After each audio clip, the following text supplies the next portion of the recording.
என்னடா கேஸ் தீந்து போச்சு. என்ன சொல்றீங்க? கேஸ் தீந்துருச்சா? Wow jolly jolly. என்ன இப்படி ஜாலிங்க? விஷயம் தெரியாம உங்களுக்கு கொஞ்ச நாளா கேஸ் தட்டுப்பாடா இருக்கு. அதனால இனிமே கொஞ்ச நாளைக்கு நம்ம நல்லா சமைச்சு பண்ணாம ஜாலியா இருக்கலாம். ஹோட்டல்ல போய் சாப்பிடலாம். தானே சொல்ற? ஆமாட்ட. வா மாண்டு சொல்லுவோம். ஓடியா ஓடி. Master plan. கேஸ் தீந்து போச்சு. என்ன சொல்றீங்க? ஆமாங்க. சாப்பாடு என்ன செய்ய? சாப்பிட. அப்ப தினமும் இனிமே ஹோட்டல் சாப்பாடு. ஹோட்டல் போமா? டெய்லி ஹோட்டலா? ஆமாங்க. ஆமா. ஹோட்டல்னா அப்படி என்ன சிலிண்டர் வச்சு பண்ணாம ஏதோ பண்றாங்க? ஐயோ அத மறந்துட்டீங்க அத்தை.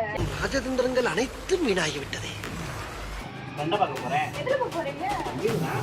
வண்டிலையா? பெட்ரோலுக்கு தட்டுப்பாடு தானே, எப்படி போறீங்க? அத்தை சித்த நேரம் இருடா, அப்பெல்லாம் கேட்டாலே டயர்ட் ஆகுது.